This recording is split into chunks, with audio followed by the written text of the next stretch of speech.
Bonsoir, nous sommes le 28 juillet 2014, il est minuit, il est 0h15, et je viens d'écouter la radio, discussion sur l'Afrique, etc. Enfin, je me suis demandé justement ce que l'astrologie telle que je la conçois, telle que je l'ai élaborée, avait à dire sur les développements politiques. Et j'ai fait l'autre jour une petite intervention sur la question de l'importation et de l'exportation sur le plan économique. Et là, j'aurais plutôt parlé de l'impact, alors non pas d'ailleurs des conjonctions, mais au contraire des disjonctions. La disjonction peut avoir des effets aussi remarquables, même peut-être plus remarquables, que la conjonction, auquel nous avons beaucoup parlé récemment. La disjonction, c'est-à-dire l'arrivée au sens symbolique du jour, qui succède à la nuit, du printemps qui succède à l'hiver, une espèce de bouffée d'oxygène, on sort de la caverne, et tout ça, ça crée un phénomène euphorisant, qui peut même être enivrant en quelque sorte.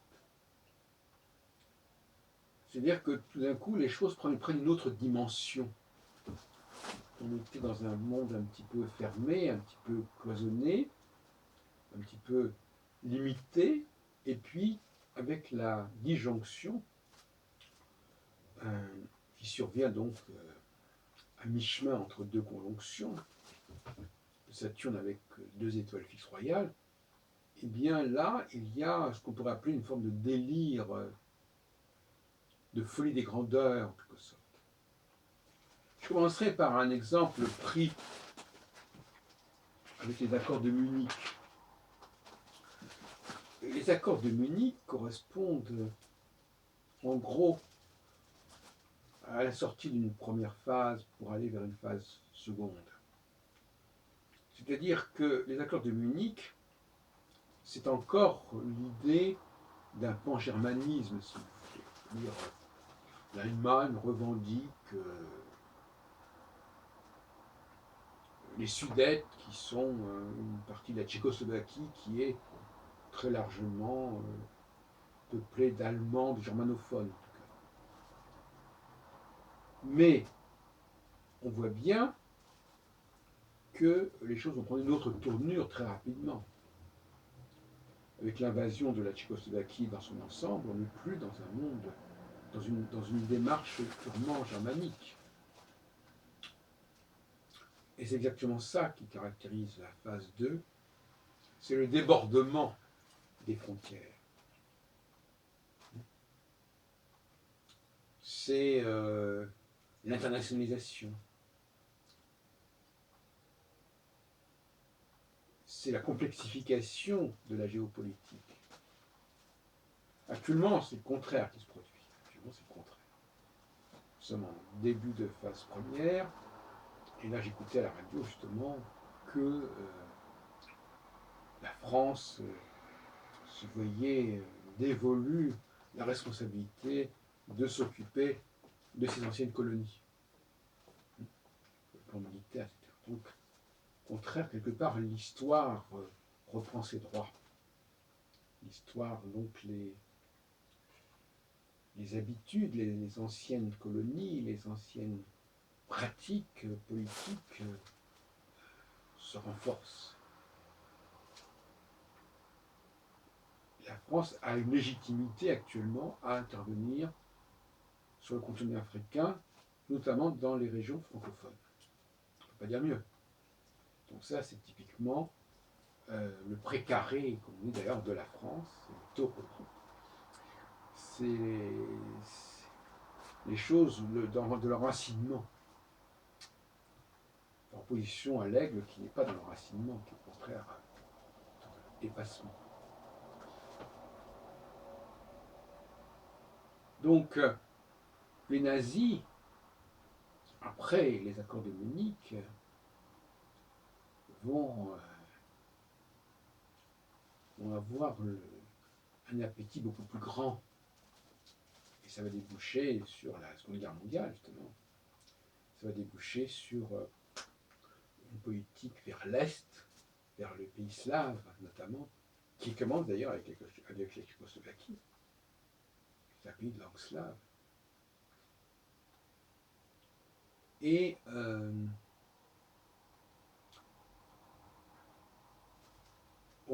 les Allemands vont passer d'une stratégie pan-germanique à une stratégie d'expansion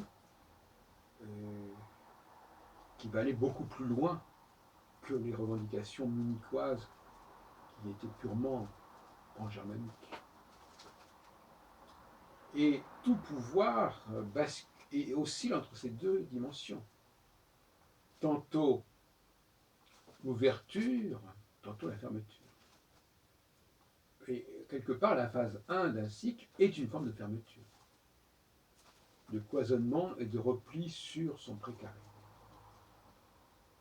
Si on prend 1989, par exemple, on est également dans une phase d'ouverture et non pas de fermeture.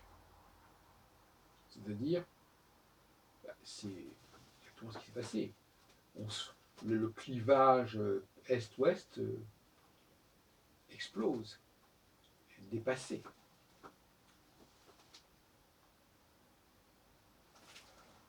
Le cloisonnement n'est plus ce qu'il était. Ça ne peut plus durer comme ça. Les fenêtres s'ouvrent et ça s'ouvre vers le pays de l'Est, s'ouvre vers l'Occident et ne supporte plus d'être cloisonné dans le bloc soviético-communiste. Si on prend 1967, c'est-à-dire 21 ans plus tôt, donc 3 cycles de Saturne, 3 cycles de 7 ans plus tôt, on a le même problème. Dans un premier temps, on est un peu comme à Munich, d'ailleurs, entre Munich et la guerre des 6 jours, il y a également 29 ans. Donc 4 cycles de Saturne.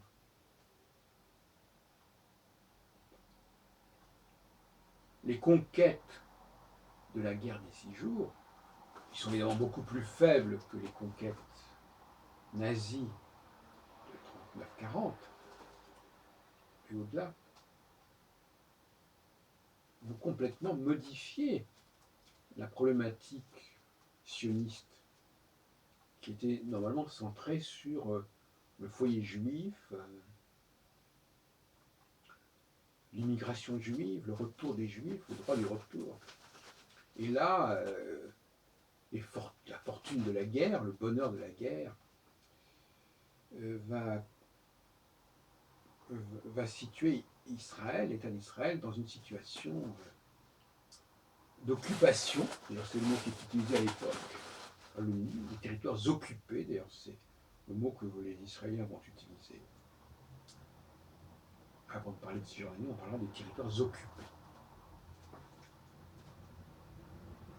Et là, il y a une espèce d'ouverture vers de nouvelles perspectives, vers de nouvelles tentations. Et on peut dire que quelque part, il y a la tentation de la première phase, qui est une tentation de repli sur son précaré, et puis il y a la tentation inverse, 3 ans et demi, d'ouverture, d'annexion, de débordement des frontières, avec tout ce que ça peut donner comme vertige. Car quelque part, la phase 2 donne le vertige, par les perspectives qu'elle offre, comme l'Allemagne qui tout d'un coup voit s'ouvrir le monde à la fois slave et puis de l'autre côté le monde français, par ces victoires militaires qui vont d'ailleurs jouer un rôle très important dans la préparation de la Shoah. Si l'Allemagne n'avait pas conquis les pays slaves, elle n'aurait pas engagé, comme elle l'a fait, une politique d'extermination des Juifs. Juifs d'ailleurs des pays slaves qui étaient totalement différents des Juifs allemands, pour ne dire les choses comme elles sont. Oui, c'est même que les juifs russes qui arrivaient en France, c'était pas évident non plus comme pour l'image des juifs français. Et on a vu d'ailleurs que ce sont ces juifs étrangers qui ont été exterminés, non pas les juifs de souche française intégrés. On peut voir ainsi, on peut suivre ainsi l'évolution politique, passage d'une phase 1, le recentrage vers le pan-germanisme, vers la France-Afrique, vers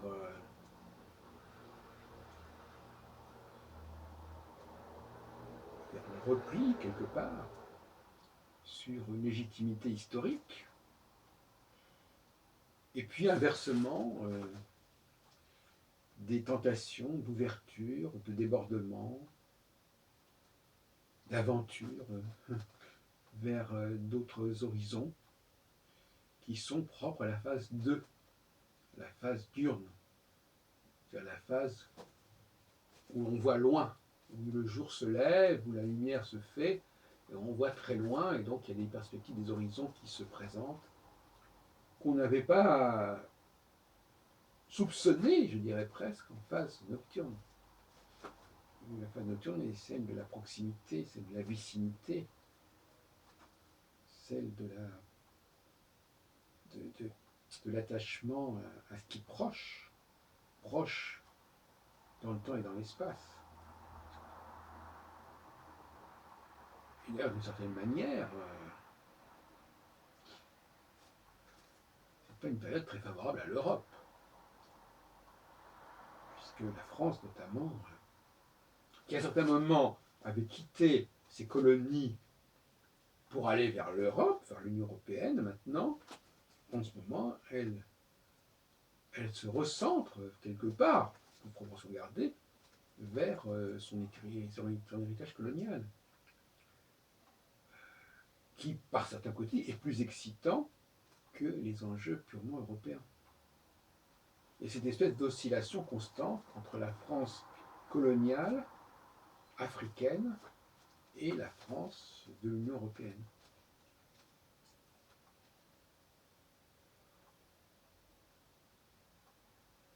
Et cela vaut aussi au niveau donc économique, comme je le disais l'autre jour, c'est-à-dire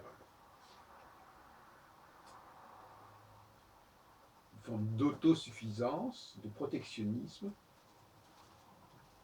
qui était un petit peu celui de la France autrefois, davantage développer son marché intérieur, quitte à intégrer aussi les anciennes colonies, plutôt que de spéculer sur des marchés extérieurs et inversement. Donc il ne faut pas s'étonner que les hommes politiques soient constamment dans une espèce d'oscillation et que les programmes sur lesquels ils sont élus devraient toujours comporter un double volet, c'est-à-dire que voilà, pendant un certain temps on va agir comme cela, puis après on va agir autrement. Donc actuellement, ça n'a rien à voir avec les élections. Enfin, je veux dire, les élections ont lieu à n'importe quel moment. Si elles avaient lieu à des moments significatifs, on pourrait dire, bon voilà, on fait l'élection avec la conjonction Saturne X, c'est une élection sur 7 ans, et au bout de 3 ans et demi, on va passer de la phase 1 à la phase 2. Donc ce serait clair. Malheureusement, c'est pas comme ça que ça se passe, donc les choses sont beaucoup plus confuses. On prend des positions qui ne sont pas tenables parce que, au bout d'un certain temps, les choses ont changé. Là aussi, il faudrait revoir le droit constitutionnel. La théorie des constitutions doit intégrer les questions cycliques. C'est absolument essentiel pour le XXIe siècle. Donc voilà, là, on est en train d'esquisser un droit constitutionnel pour le XXIe siècle. Et alors moi, je rappelle que moi, j'ai fait le droit constitutionnel au moment où je découvrais l'astrologie en 66-67. Par hasard, parce que les deux peuvent se combiner, peuvent se féconder. L'astrologie a des choses à dire en économique, elle a aussi des choses à dire au niveau du droit constitutionnel, au niveau des calendriers électoraux, Et là, évidemment, quelque chose à dire au niveau géopolitique. Mais tout ça est également transposable au niveau de la vie personnelle, de la vie privée. Actuellement, il y a un recentrage sur la vie privée qui est à prévoir dans les mois, dans les années qui viennent.